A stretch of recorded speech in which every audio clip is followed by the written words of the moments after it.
قوم عاد اور قوم سمود دنیا کی تاریخ میں دو ایسی قومیں گزری ہیں جن کو اللہ تبارک و تعالی نے بے پناہ طاقت اور بے پناہ قوت سے نوازا تھا۔ ان کی طاقت کا کوئی مقابلہ نہیں کر سکتا تھا۔ یہ قوم دنیا کی لمبی ترین قوم تھی۔ ان کے جیسی قوم نہ ان سے پہلے آئی اور نہ ہی ان کے بعد اللہ تبارک و تعالی نے ان کے جیسی کسی قوم کو پیدا فرمایا۔ پیارے دوستو، آج کی اس ویڈیو میں ہم قوم سمود کے بارے میں بات کریں گے جو قوم عاد کے بعد آباد ہوئی۔ قوم عاد دنیا کی سب سے پہلی طاقتور ترین قوم تھی۔ اس قوم نے اللہ تبارک و تعالی کی نافرمانی کی اور گناہوں کے اندر مبتلا ہو گئے، تو اللہ تبارک و تعالی نے اس قوم پر اپنا دردناک عذاب نازل فرمایا اور اس قوم کو ہلاک و برباد کر دیا۔ اس قوم کا نام و نشان صفحہ ہستی سے مٹا دیا گیا۔ اس طرح قوم عاد کی ہلاکت کے بعد ایک دوسری قوم مارز وجود میں آئی جس کو قوم سمود کہا جاتا ہے۔ قوم سمود قوم عاد کی نسل سے ہی تھی اور یہ دنیا کی دوسری طاقتور ترین قوم تھی۔ قوم عاد کی تباہی اور بربادی کے بعد عاد کے چھوٹے بھائی سمود کی نسل سے یہ قوم وجود میں آئی جس کو قوم سمود کہا جانے لگا۔ یہ قوم حجر کے علاقے میں آباد تھی اور آہستہ آہستہ یہ لوگ پھیلتے چلے گئے، یہاں تک کہ یہ لوگ مغربی اور شمالی عرب تک پھیل گئے۔ اس قوم نے اپنا دارالحکومت حجر کو ہی رکھا جو کہ شہر حجاز سے بالکل قریب واقع ہے، جسے آج ہم مدائن صالح کے نام سے جانتے ہیں۔ پیارے دوستو، اس وقت کی سب سے سپر پاور قوم عاد ثانی یعنی قوم سمود تھی۔ اللہ تبارک و تعالیٰ کا ان پر یہ خاص کرم تھا کہ یہ قوم انتہائی طاقتور تھی اور اللہ تبارک و تعالیٰ نے ان کو بے شمار نعمتوں سے بھی نوازا تھا۔ پیارے دوستو، تاریخ کی کتابوں میں اس قوم کا قد 40 ہاتھ بتایا گیا ہے اور ان کی اوسط عمر 900 سے 1000 سال تھی۔ اللہ تبارک و تعالیٰ نے ان کے جیسی قوم دوبارہ پیدا ہی نہیں کی۔ یہ ایسی قوم تھی جن کو کوئی بیماری نہ لگتی تھی اور نہ ہی ان کے لوگ بوڑھے ہوتے اور نہ ہی ان کے ہاتھ پاؤں کمزور ہوتے۔ یہ لوگ ہمیشہ جوان اور تندرست رہتے۔ یہ لوگ اتنے طاقتور تھے کہ ان کی نظر تک بھی کمزور نہ ہوتی تھی۔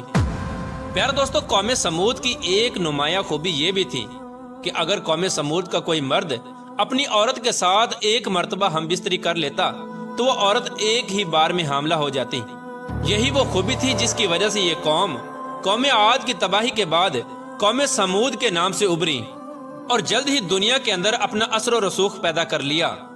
ایسی شاندار قوم جس قوم کو اللہ تبارک و تعالیٰ نے بے پناہ طاقت اور بے شمار نعمتوں سے نوازا تھا، لیکن اس کے باوجود بھی اس قوم نے کون سا ایسا گناہ کیا جس کی وجہ سے اللہ تبارک و تعالیٰ نے اس قوم پر اپنا دردناک عذاب نازل فرمایا اور اس قوم کو صفحہ ہستی سے مٹا دیا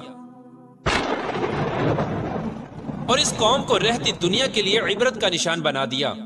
پیارے دوستو، اس قوم کے گھروں کو آج بھی اللہ تبارک و تعالیٰ نے نشان عبرت کے طور پر باقی رکھا ہے۔ یہ قوم بڑے بڑے پہاڑوں میں رہنے کی شوقین تھی۔ یہ لوگ بڑے بڑے پہاڑوں کو تراش کر اس کے اندر اپنے خوبصورت محلات بنایا کرتے تھے اور اسی کے اندر زندگی بسر کیا کرتے تھے۔ اللہ تبارک و تعالیٰ نے قوم سمود کو بہت کچھ عطا فرمایا تھا۔ سرسبز باغات، میٹھے پانی کی نہریں اور پتھریلی زمین پر ہر قسم کے پھل۔ اس قوم کے عالی شان محلات اتنے خوبصورت تھے کہ صرف دور دراز سے لوگ ان کے عالی شان محلات کو دیکھنے کے لیے آیا کرتے تھے۔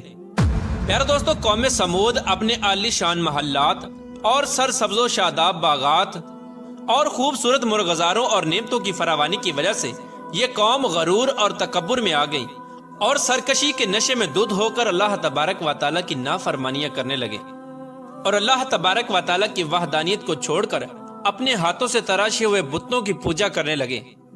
اور یہ بات بھی بھلا بیٹھے کہ کچھ عرصہ پہلے اللہ تبارک و تعالیٰ نے انہی کی قوم پر انہی گناہوں کی وجہ سے اپنا دردناک عذاب نازل فرمایا تھا اور اس قوم کو صفحہ ہستی سے مٹا دیا تھا۔ پیارے دوستو، اس دنیا کی طاقتور اور بدبخت قوم کی طرف اللہ تبارک و تعالیٰ نے اپنے پیارے نبی حضرت صالح علیہ السلام کو مبعوث فرمایا تھا۔ چنانچہ حضرت صالح علیہ السلام نے اللہ تبارک و تعالیٰ کے حکم کے مطابق اس قوم کو بت پرستی سے منع کیا اور اللہ تبارک و تعالیٰ کی وحدانیت کی طرف بلایا اور ایک سچے خدا کی عبادت کرنے کا حکم دیا۔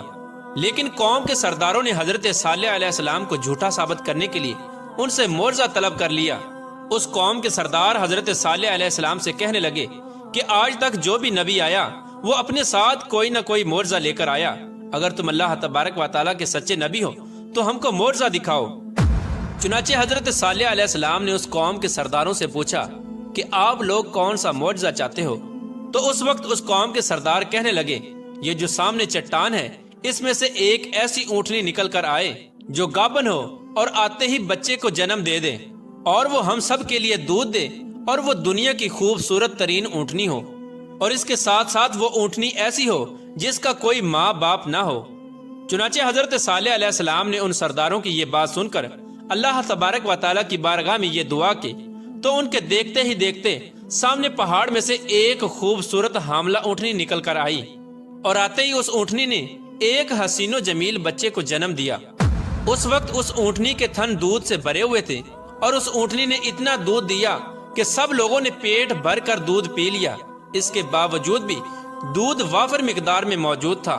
چنانچہ حضرت صالح علیہ السلام کا یہ عظیم الشان معجزہ دیکھ کر وہ تمام قوم اور اس کے سردار لاجواب ہو گئے، اور اس بدبخت قوم کے سردار حضرت صالح علیہ السلام سے کہنے لگے کہ اے صالح علیہ السلام، یہ تو سراسر جادو ہے۔ اس طرح اس قوم کے بدبخت سرداروں نے اور اس قوم نے یہ معجزہ دیکھنے کے باوجود بھی حضرت صالح علیہ السلام پر ایمان لانے سے انکار کر دیا، اور اسی طرح اپنے کفر و شرک پر اڑے رہے۔ چنانچہ اس قوم کے کچھ لوگوں نے حضرت صالح علیہ السلام کی اونٹنی کو نقصان پہنچانے کی کوشش کی، تو حضرت صالح علیہ السلام نے ان لوگوں سے کہا کہ یہ اللہ تبارک و تعالیٰ کی بھیجی ہوئی اونٹنی ہے جو تمہارے لیے ایک معجزہ ہے۔ اب تم اس اونٹنی کو اللہ تبارک و تعالیٰ کی زمین میں چھوڑ دو، اور اسے کسی قسم کی تکلیف نہ پہنچانا، ورنہ اللہ تبارک و تعالیٰ کا دردناک عذاب تمہیں پکڑ لے گا۔ معزز ناظرین، اس طرح اللہ تبارک و تعالیٰ کی وہ بھیجی ہوئی اونٹنی اور اس کا بچہ قوم سمود کے کھیتوں میں پورا دن چرتے اور ان کے چشموں کا سارا پانی پی جاتے۔ یہ ماجرا دیکھ کر قوم سمود نے حضرت صالح علیہ السلام کی بارگاہ میں شکایت کی کہ اونٹنی اور اس کا بچہ چشمے کا سارا پانی پی جاتے ہیں اور ہم کو پینے کے لیے پانی نہیں ملتا۔ تو ان کی یہ شکایت سن کر حضرت صالح علیہ السلام نے ان کے لیے دن مقرر کر دیے، اور اس طرح اس چشمے کے پانی کو بانٹ دیا۔ ایک دن حضرت صالح علیہ السلام نے اس اونٹنی کے لیے مقرر کر دیا، اور دوسرا دن اس چشمے کا پانی قوم سمود کے لیے مقرر ہو گیا۔ پیارے دوستو، جس دن وہ اونٹنی پانی پیتی اس دن وہ دودھ بھی زیادہ دیتی، اور دودھ اتنا ہوتا کہ دن اور رات میں ختم ہی نہ ہوتا۔ جس طرح کہ اللہ تبارک و تعالیٰ قرآن پاک میں اس بات کی طرف اشارہ کرتے ہوئے ارشاد فرماتا ہے، اور حضرت صالح علیہ السلام نے اپنی قوم سے کہا کہ یہ اونٹنی ہے، ایک دن اس کی پانی کی باری ہے اور ایک معین دن تمہاری پانی کی باری ہے، اس کو کوئی تکلیف نہ دینا، ورنہ اللہ تبارک و تعالیٰ کا دردناک عذاب تمہیں پکڑ لے گا۔